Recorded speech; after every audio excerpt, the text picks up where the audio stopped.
December 2nd, 1942, 3:25 in the afternoon, beneath the west stands of Stagg Field at the University of Chicago, in a makeshift laboratory that once echoed with the bounce of rubber balls and the shouts of college athletes.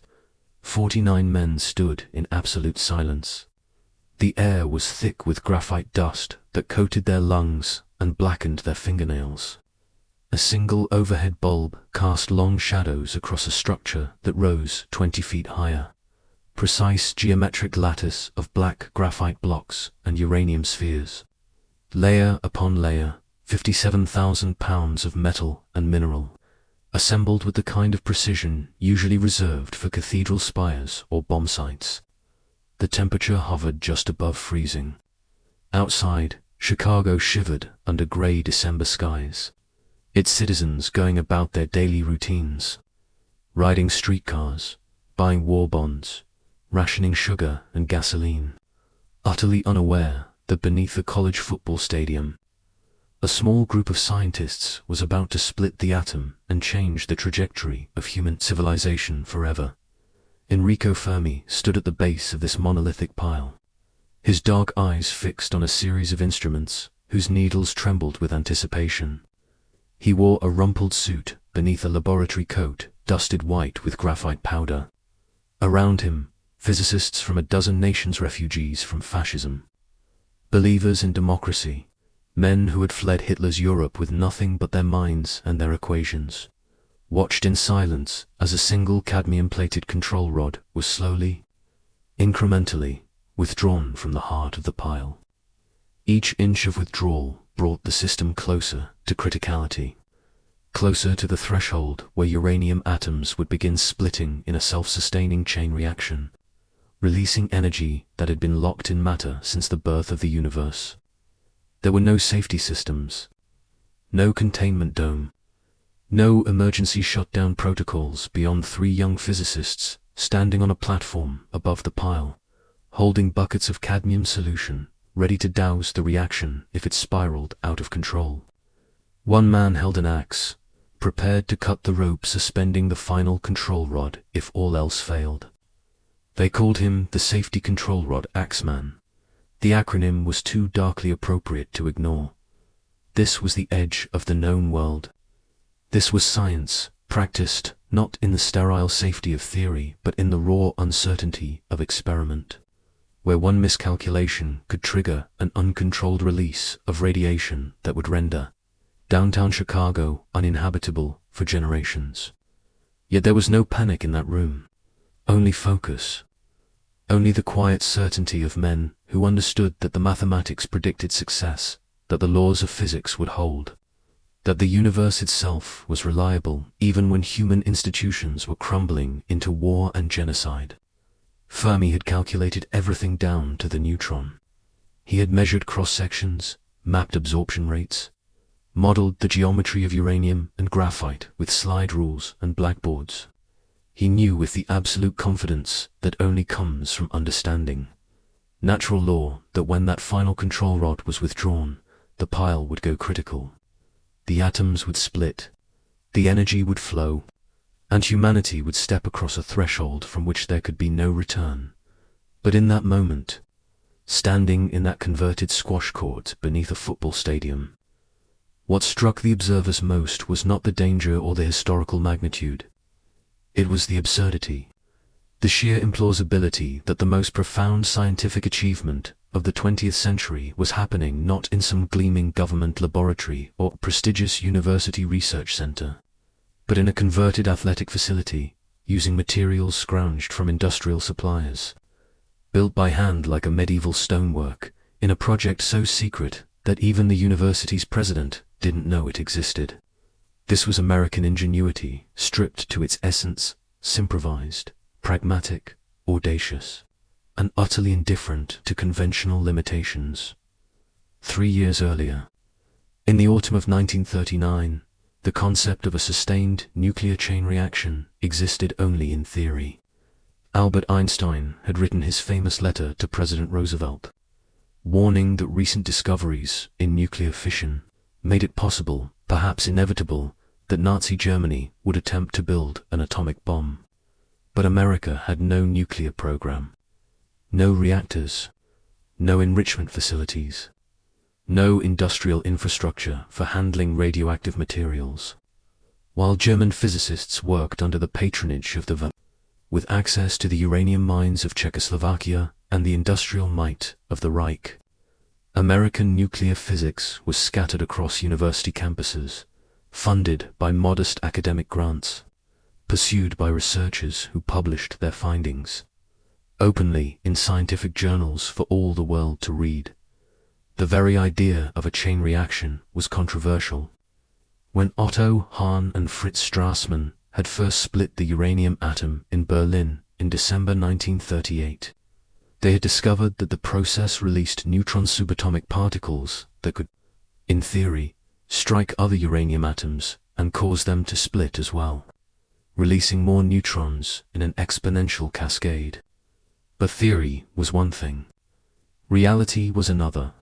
For a chain reaction to sustain itself, each fission event had to produce enough free neutrons to trigger at least one additional fission.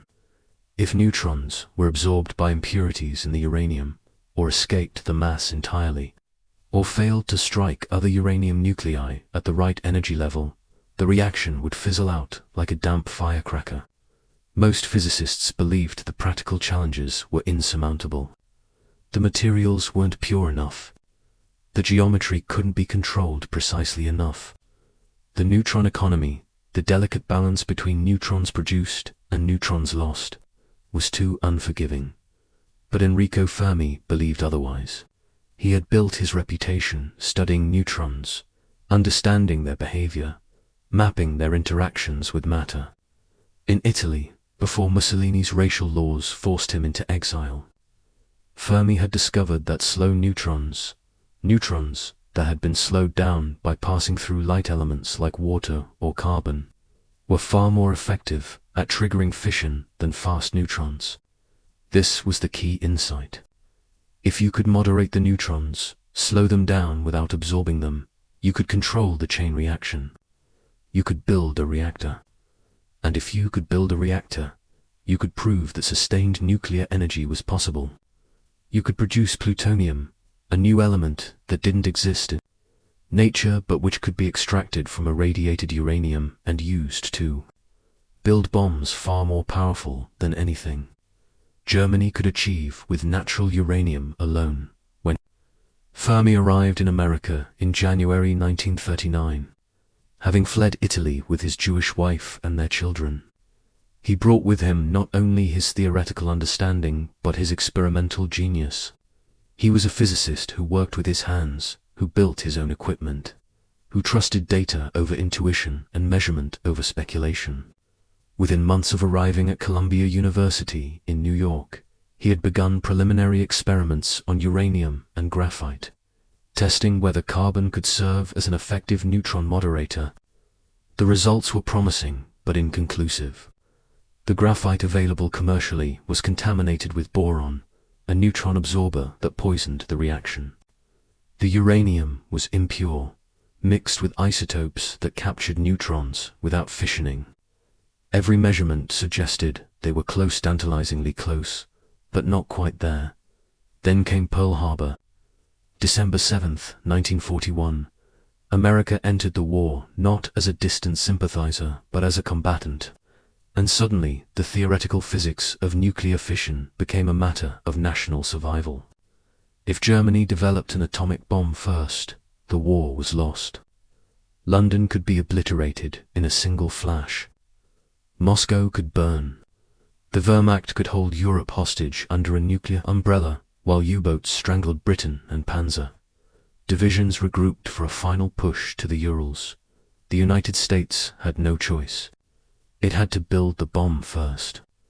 And to build the bomb, it first had to prove that a chain reaction was possible.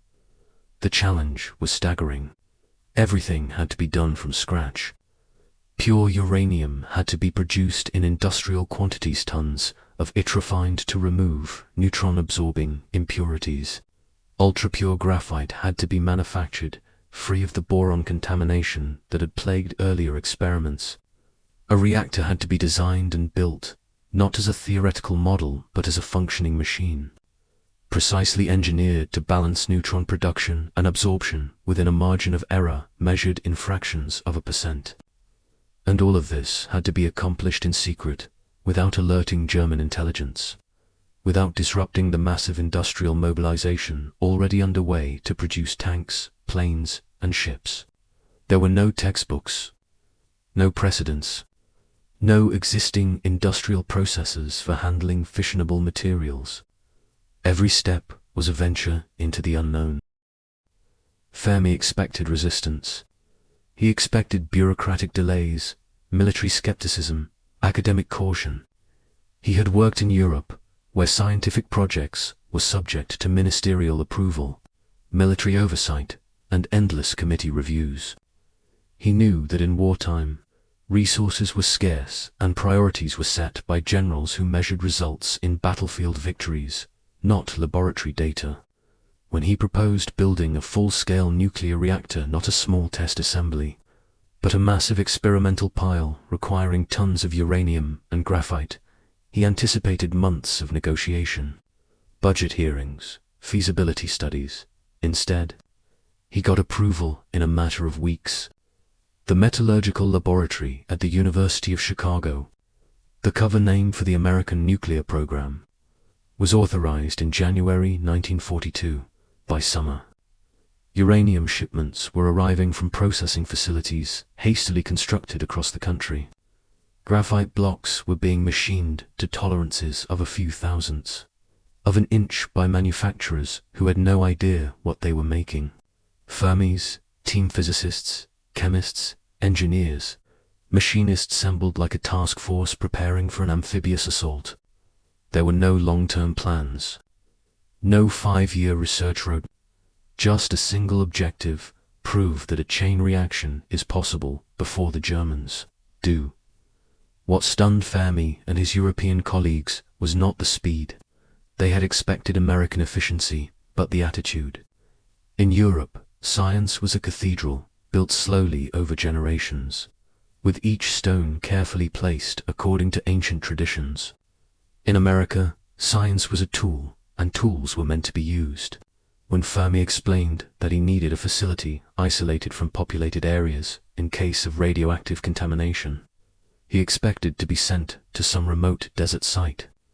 Instead, he was given a squash court beneath a football stadium in the middle of Chicago, a city of 3 million people. When he expressed concern about the lack of safety systems, he was told to calculate the risks, determine acceptable parameters, and proceed. When he requested higher purity graphite, manufacturers responded by building entirely new production lines, refining techniques they had developed for making electrodes and brushes, pushing purity levels to 99.9% and beyond. There was no precedent for this. There was only the conviction that if the physics demanded it, American industry could deliver it. The pile grew layer by layer through the autumn of 1942. Each morning, Fermi and his team would arrive in the cold, dust-filled squash court and continue the construction. Graphite blocks were stacked in a precise lattice. Uranium spheres, some natural uranium, some enriched, were inserted into cavities within the graphite. Control rods made of cadmium, a powerful neutron absorber, were slid into channels that ran through the pile. As the pile grew taller, scaffolding was erected. Physicists in laboratory coats climbed ladders, positioning blocks with the care of master masons, while others monitored Geiger counters and ionization chambers, measuring the neutron flux at each level. The work was exhausting. Graphite dust coated everything's skin, clothes, lungs. Men coughed black phlegm and joked grimly about turning into pencil lead. But there was no complaining. They understood what was at stake. By late November, the pile had reached critical dimensions. Fermi's calculations predicted that when the structure contained approximately 50 tons of uranium and 400 tons of graphite, arranged in a lattice of optimal geometry, the neutron multiplication factor would exceed 1. Each fission would produce, on average, more than one additional fission.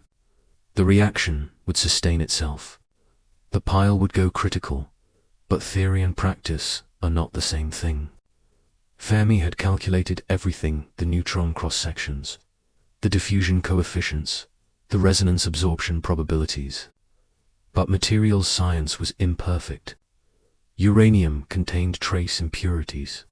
Graphite density varied. Geometry was never perfectly precise. Every measurement carried uncertainty. Every assumption could be wrong. If the pile failed to achieve criticality, it would mean the entire theoretical framework was flawed, that the American bomb program was based on incorrect physics, that Germany might indeed be ahead. If the pile went supercritical, if the reaction ran away faster than the control rods could absorb neutrons, it would mean an uncontrolled release of radiation in the heart of a major American city. Fermi prepared for the final test with the same methodical precision he brought to every experiment.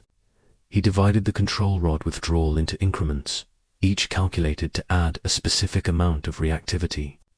Between each increment, he would measure the neutron flux, verify that it matched predictions, and decide whether to proceed. The process would take hours. There would be no dramatic moment, no single instant when the pile turned on. Instead, criticality would emerge gradually, like dawn breaking over a landscape, as the neutron multiplication factor crept toward unity and then, infinitesimally beyond. December 2nd arrived cold and grey. The team assembled in the morning, but Fermi delayed the final test until afternoon, wanting to ensure everyone was rested and alert. At 2 p.m., he ordered the control rods withdrawn to their preliminary positions. The neutron counters clicked steadily, their rhythm increasing as more neutrons circulated through the pile. At 3:20 p.m., Fermi ordered another increment. The clicking grew faster, a metallic rain of ionization events. At 3:25 p.m., he gave the order for the final withdrawal. The cadmium rods slid out another 12 inches. For 28 minutes, nothing appeared to change. The instruments showed rising neutron counts, but the increase was gradual, linear, exactly as Fermi had predicted. Men shifted their weight from foot to foot. Someone coughed. The graphite dust hung in the air like a fine black snow. Then, at 3:53 p.m., the counters began to race. The clicking merged into a sustained buzz, then a roar. The needles on the chart recorders swung upward, tracing exponential curves. The neutron flux was doubling, tripling, climbing toward infinity. The pile had gone critical. Fermi stood motionless, watching the instruments, his face expressionless. Around him, physicists held their breath. This was at the moment when human beings first released the energy of the atomic nucleus in a controlled, sustained reaction. The energy that powered the sun, that had been locked in matter since the Big Bang, was now flowing through a stack of graphite and uranium in a converted squash court in Chicago, Illinois. And it was under control. The reaction was steady, predictable, exactly as Fermi's equations had foretold. The universe was reliable. The mathematics had held. After 4.5 minutes, Fermi ordered the control rods reinsert. The neutron flux dropped immediately, falling back to background levels. The reaction stopped as cleanly as it had begun. The pile was stable. The experiment was a success. Enrico Fermi had built the world's first nuclear reactor, and he had done it in the heart of a major American city with nothing but graphite, uranium, and absolute confidence in the laws of physics. Eugene Witt, the Hungarian physicist who had fled Nazi Europe and joined the Manhattan Project, produced a bottle of Chianti he had been saving for this moment. The wine was poured into paper cups. There was no celebration, no cheering, no triumphant speeches. Just a quiet toast among men who understood that they had crossed a threshold. Arthur Compton, the project director, placed a phone call to James Conant at Harvard. Using pre-arranged code words, the Italian navigator has just landed in the New World. Conant asked, "Were the natives friendly?" Compton replied, "Everyone landed safe and happy. But in that squash court, standing among the graphite dust and uranium spheres, the mood was not happiness. It was awe mixed with dread. They had proven that a chain reaction was possible. They had demonstrated that nuclear energy could be harnessed. But they had also proven that an atomic bomb was feasible not someday, not in theory, but right now, in the middle of the war. And if America could build a reactor in a squash court in 12 months, what could Germany achieve with its advanced physics establishment, its industrial resources, its captured uranium from occupied Europe? The transformation of American science between 1942 and 1945 remains one of the most extraordinary achievements in human history, not because of the technology, which was revolutionary, but because of the speed. In 3 years, the United States went from having no nuclear infrastructure to operating dozens of reactors, enrichment facilities spanning entire valleys, production complexes employing hundreds of thousands of workers, and finally, a working atomic bomb. The project consumed resources equivalent to the entire American automobile industry. It required inventing new industrial processes, new engineering techniques, new safety protocols. Everything from uranium refining to plutonium extraction to isotope separation had to be developed from first principles, tested at scale, and deployed at industrial capacity, all while maintaining absolute secrecy from German and Japanese intelligence. The Hanford site in Washington state, where plutonium production reactors were built, covered nearly 600 square miles and employed 50,000 workers who had no idea what they were producing. The Oak Ridge facility in Tennessee, where uranium was enriched using electromagnetic separation, gaseous diffusion, and thermal diffusion, consumed more electricity than most American cities. Los Alamos, the weapons design laboratory hidden in the New Mexico desert, assembled the greatest concentration of scientific talent ever gathered in one place. Nobel laureates working alongside graduate students, theoretical physicists collaborating with explosives experts, mathematicians solving problems that had never been formulated before, and it all began in that squash court, with Fermi's pile, with the proof that the mathematics of nuclear fission translated into physical reality. Without that first chain reaction, the Manhattan Project would have remained theoretical speculation. Billions of dollars might have been invested in a technology that didn't work. The war might have ended differently. History itself might have followed another path. But what struck those who witnessed CP1, as the Chicago pile was designated, was not the technological achievement but the pragmatism. There was no marble edifice, no gleaming laboratory, no ceremonial architecture. Just graphite blocks stacked by hand in a squash court, with safety measures that amounted to a few buckets of cadmium solution and a man with an axe. It was science stripped of pretension, reduced to its fundamental elements: measurement, calculation, verification, and the audacious belief that if the mathematics predicted success, then success was achievable regardless of conventional wisdom or institutional caution. European scientists who joined the Manhattan Project often commented on this quality. In Germany, they had worked in hierarchical institutes where research directions were determined by senior professors and laboratory chiefs. In America, they found themselves in a flat, collaborative environment where ideas were judged by results, not pedigree. When a young physicist proposed a new approach to uranium enrichment, he was told to calculate the numbers, build a prototype, and prove it worked. If it failed, they moved on to the next idea. If it succeeded, it was scaled up to industrial capacity within months. There was no committee approval, no peer review process, no requirement to publish papers or defend dissertations. Just an urgent, focused pragmatism that treated scientific problems like engineering challenges. Define the objective, identify the obstacles, develop solutions, implement, test, iterate, This approach bewildered and sometimes frustrated researchers accustomed to European academic traditions, but it also liberated them. Many Manhattan Project scientists later recalled the war years as the most productive of their careers, not because they had better equipment or larger budgets, but because they had clarity of purpose. They were not trying to publish papers or secure tenure or build academic reputations. They were trying to split atoms before the Nazis did, and that singular focus removed all the bureaucratic friction that normally slows scientific progress to a glacial pace. The recurring symbol throughout the Manhattan Project was not a weapon or a formula, but a material, graphite. Ordinary, industrial carbon in its pure crystalline form, the same substance used in pencils and electrodes, became the moderator that made nuclear reactors possible.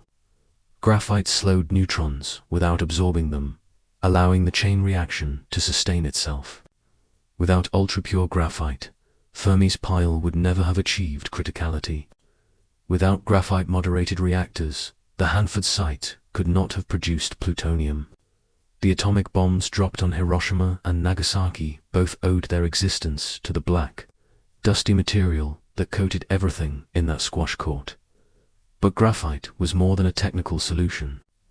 It became a metaphor for the American approach to the war, taking something common, industrial, unglamorous, and refining it to unprecedented purity, then deploying it at a scale that overwhelmed all opposition. The Germans pursued heavy water as a moderator, a more elegant solution from a theoretical perspective, requiring advanced chemistry and precious resources from occupied Norway. The Americans pursued graphite, which could be mass-produced by American industry once the purification techniques were perfected. Germany's approach was sophisticated, specialized, and ultimately too slow. America's approach was pragmatic, scalable, and fast. This pattern repeated across every aspect of the Manhattan Project. While German physicists debated theoretical refinements, American engineers built pilot plants. While Japanese scientists struggled with resource shortages, American industry converted entire factories to uranium processing. The scientific sophistication was comparable. German physicists understood nuclear fission as well as their American counterparts, but the industrial capacity was not. America could afford to pursue multiple enrichment methods simultaneously, building gaseous diffusion plants and electromagnetic separators and thermal diffusion columns, seeing which would work best at scale. America could afford to build redundant reactors, extra production lines, backup facilities. America could afford to fail, learn from failure, and try again. This abundance not just of resources, but of options, of possibilities, of second chances, was what ultimately defeated the Axis nuclear programs. Germany's uranium project collapsed under Allied bombing, resource shortages, and the chaos of retreat. Japan's atomic research never progressed beyond laboratory experiments, but America's program expanded relentlessly, converting theoretical physics into industrial reality with a speed that even the project's own leaders found astonishing. Fermi, standing in that squash court on December 2, 1942, could not have predicted the scale of what would follow. He knew his reactor proved the feasibility of a chain reaction. He knew plutonium production was now possible. He understood that an atomic bomb was achievable, but he could not have imagined Hanford's sprawling reactor complexes, or Oak Ridge's valley filled with enrichment facilities, or Los Alamos's secret city of scientists.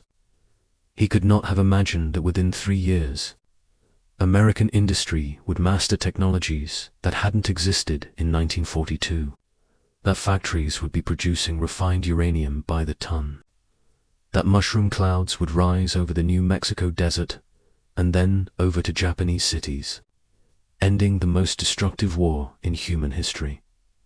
What he did understand, standing in the graphite dust with his colleagues, was that the fundamental equations of nuclear physics were correct, that human beings could control atomic energy, and that the power released when matter transformed into energy was beyond anything chemical explosives could achieve.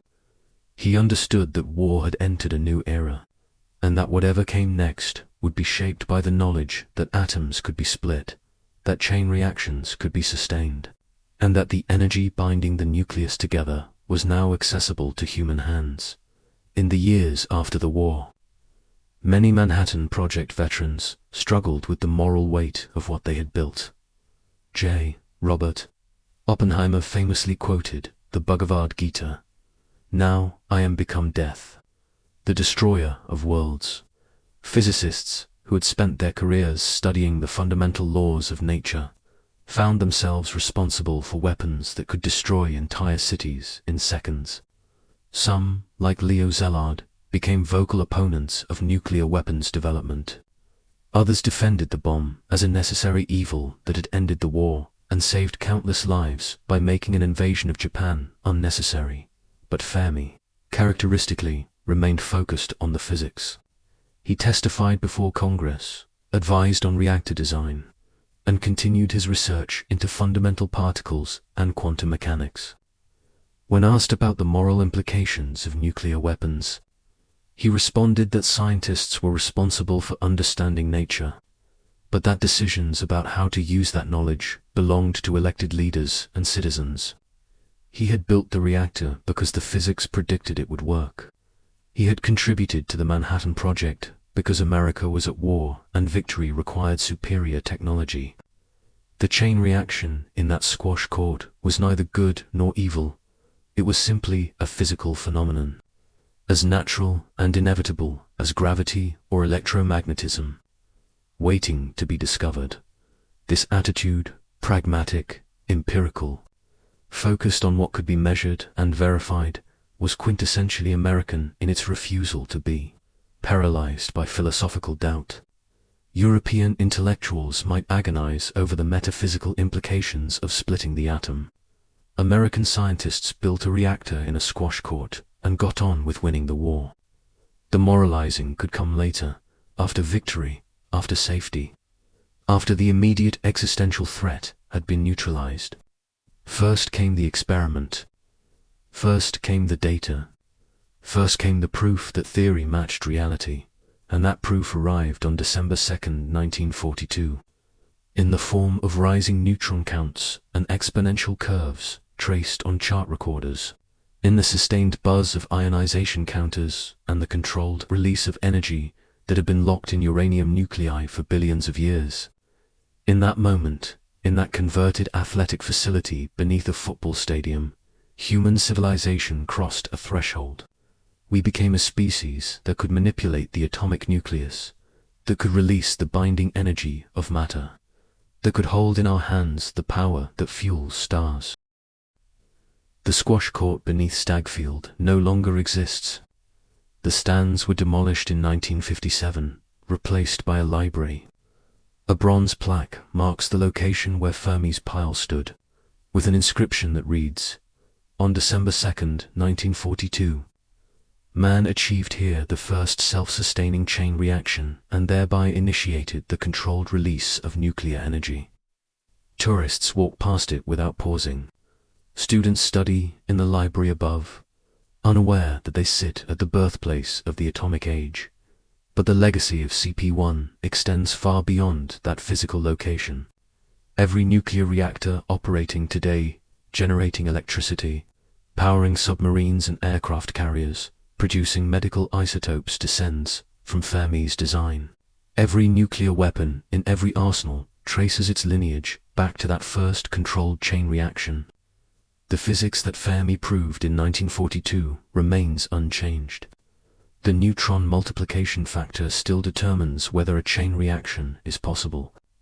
Graphite and uranium still function as moderator and fuel. The fundamental equations of nuclear fission are the same now as they were then, because they are not human inventions, but natural laws, discovered and applied but not created by human minds.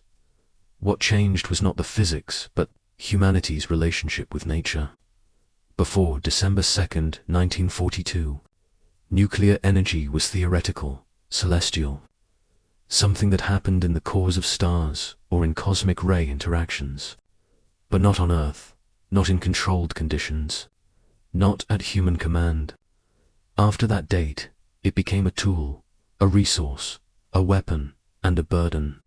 Humanity gained access to an energy source millions of times more concentrated than chemical combustion. We gained the ability to destroy ourselves as a species. We gained responsibility for choices that previous generations never faced. And it all began with one man's absolute confidence in the reliability of mathematics, in the predictability of natural law, in the conviction that if the equations predicted a chain reaction was possible, then a chain reaction could be achieved, even in a squash court, even with improvised equipment, even in the middle of a city, even during the most destructive war in human history. Enrico Fermi died in 1954. Barely past 50 years old, his body ravaged by the radiation he had worked with for decades. He left behind equations, experimental techniques, and generations of students who carried forward his approach to physics: empirical, quantitative, focused on what could be measured and verified.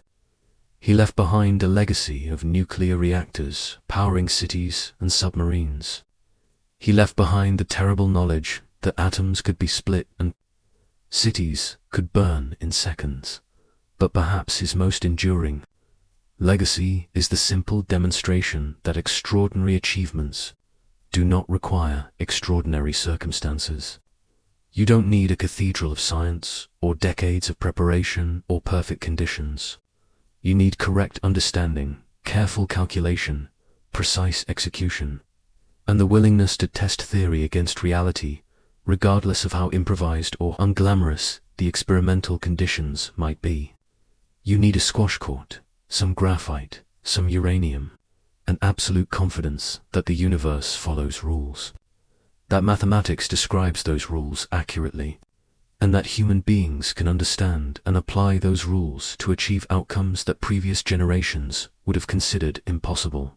On that December afternoon in 1942, 49 men stood in graphite dust beneath a football stadium and watched as neutrons multiplied, as uranium atoms split, as energy flowed from matter, proving that humanity had unlocked a fundamental secret of the cosmos. There was no cathedral, no ceremony, no marble monument, just a pile of black blocks and metal spheres, built by hand, measured with instruments, controlled with cadmium rods, and absolute faith in the reliability of natural law. And in that moment, with those humble materials in that improvised setting, America demonstrated something more profound than superior technology. It demonstrated a fundamental conviction that abundance and improvisation and pragmatic audacity could overcome any obstacle, that conventional limitations were merely challenges to be calculated around, and that if the physics predicted success, then success was not just possible but inevitable, regardless of how implausible or dangerous or historically unprecedented the undertaking might appear. The chain reaction lasted 4.5 minutes before Fermi ordered it stopped, but the transformation it initiated continues still, propagating through history like neutrons through uranium, splitting apart old certainties, releasing energy that reshapes the world, carrying forward the knowledge that atoms can be split, that matter can become energy, and that humanity now holds the power to illuminate cities or reduce them to ash, to generate abundance or extinction, all because one physicist trusted his equations, enough to build a reactor in a squash court and prove that the impossible was simply the not yet accomplished.